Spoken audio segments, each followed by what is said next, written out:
semua? Alhamdulillah sehat, Bu. Alhamdulillah kalau semuanya masuk berarti sehat semua ya. Sehat, Bu. Ya, hari ini Ibu agendanya akan melanjutkan materi yang kemarin. Kemarin ada tugas atau tidak? Tidak, Bu. Tidak, baik. Hari ini kita akan mempelajari kembali tentang sumber daya alam terbarukan dan tidak terbarukan. Kemarin sudah Ibu jelaskan sedikit. Anak-anak ada yang masih ingat tidak? Apa itu sumber daya alam terbarukan dan sumber daya alam tidak terbarukan? Lupa sedikit, Bu. Lupa, baik. Kalau gitu buka LKS-nya halaman 58 ya. Itu sudah ada pengertiannya dan jenis-jenisnya. Mari kita jelaskan satu persatu bersama-sama ya.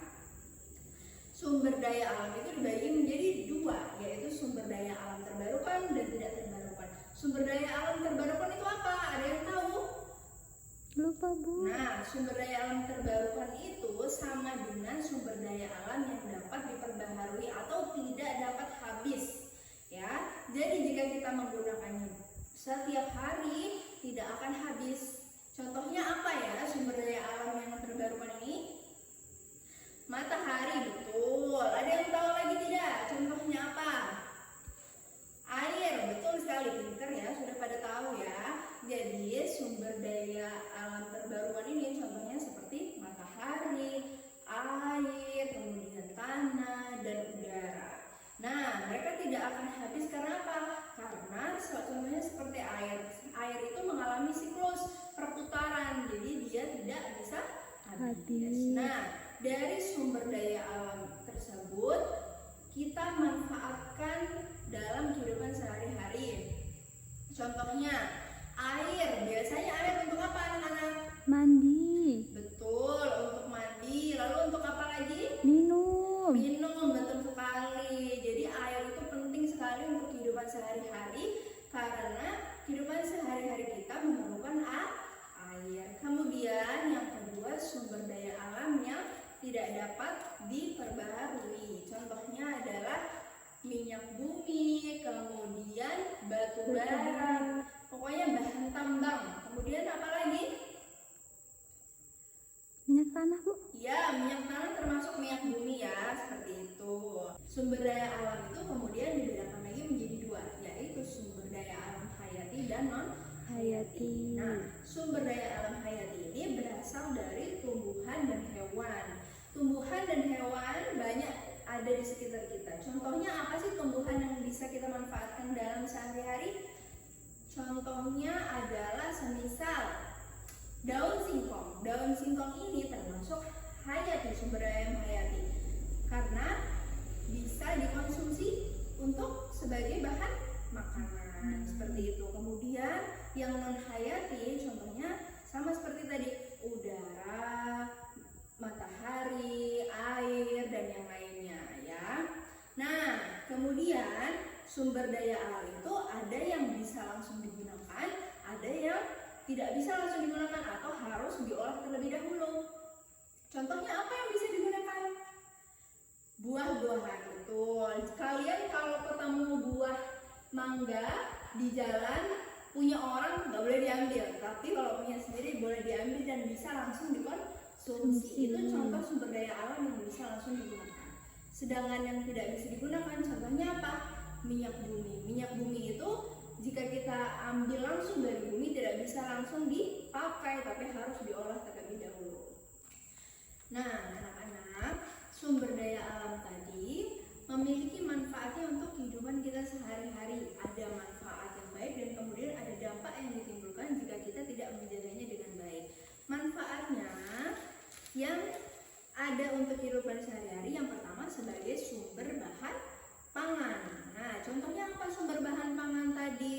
Contohnya misalnya tanaman padi, apalagi yang bisa buat dimakan? Singkong. Singkong, kemudian apalagi? Jagung. Itu bisa sebagai bahan pangan pengganti padi. Nah, kemudian bisa dijadikan lagi sebagai apa?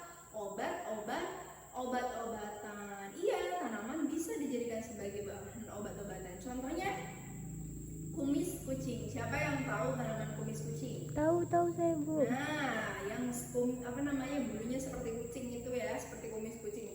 Itu bisa dijadikan sebagai bahan obat-obatan. Kemudian pemanfaatannya sebagai apa lagi?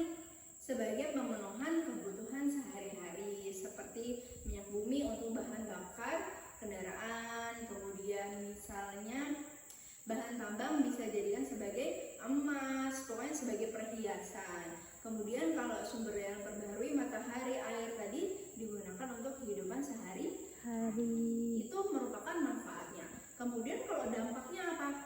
Dampak akan timbul jika kita tidak menjaganya dengan baik. Semisal kita membabat habis pohon-pohon yang ada di hutan, otomatis akan berdampak bagi kehidupan sehari-hari. Contohnya apa dampaknya?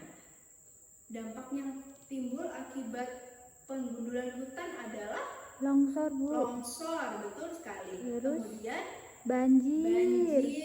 kemudian akan menyebabkan hewan-hewan yang ada di hutan tidak memiliki tempat tinggal ya. Kemudian perusakan aktivitas pertambangan. Jadi apabila kita membuka lahan tambang besar-besaran dan tidak menanamnya pohon kembali, maka lahan tersebut akan kosong dan rusak. Seperti itu merupakan dampaknya. Kemudian upaya yang harus kita lakukan supaya sumber daya alam itu tetap terjaga, apa yang harus dilakukan? Menanam pohon kembali. Boleh membuka lahan pertambangan asal tidak berlebihan dan juga setelah selesai ditanami kembali. Atau apa namanya anak-anak penanaman hutan kembali? Reboisasi. Betul, pintar, reboisasi, seperti itu. Nah, kemarin Ibu sudah meminta kalian untuk membawa gambar-gambar yang merupakan sumber daya alam terbarukan dan tidak terbarukan. Seperti contohnya gambar-gambar yang sudah Ibu lihat di meja kalian, ada matahari, ada gambar tanah, kemudian ada gambar apa lagi? Itu ada air. Kemudian yang tidak dapat diperbarui tadi Ibu lihat juga ada yang membawa gambar batu bara, ada yang menggambar minyak bumi, banyak ya. Nah, tugasnya adalah membuat peta konsep. Jadi hari ini berkelompok saja, 3-5 orang satu kelompoknya ya. Cara membuatnya, peta konsep sumber daya alam terbagi menjadi 2, sumber daya alam terbarukan dan tidak terbarukan. Kemudian kalian tempel contoh-contohnya yang sudah di bawah itu ya. Kemudian setelah itu ditulis manfaatnya bagi kehidupan sehari-hari. Seperti itu. Jadi harus kerja sama, tidak boleh tidak ada yang ikut membantu temannya, harus membantu temannya. Baik, untuk hari ini anak-anak hebat sekali. Ibu sudah menilai tugas yang Ibu berikan pada hari ini membuat peta konsep bagus-bagus sekali. Ibu acungi jempol untuk kalian semua. Pekerjaannya rapi dan juga lengkap ya. Ibu harap seperti ini terus ya, supaya nilainya bagus, baik. Nah, anak-anak, sepertinya untuk hari ini cukup sekian. Besok tidak ada PR karena hari ini anak-anak sudah mengerjakan tugasnya dengan baik. Ya, ada pertanyaan untuk sampai sini? Ada yang mau ditanyakan? Tidak ada, Bu. Tidak ada. Kalau gitu Ibu tutup untuk hari ini. Wabillahi taufiq wal hidayah. Wassalamualaikum warahmatullahi wabarakatuh. Waalaikumsalam warahmatullahi wabarakatuh.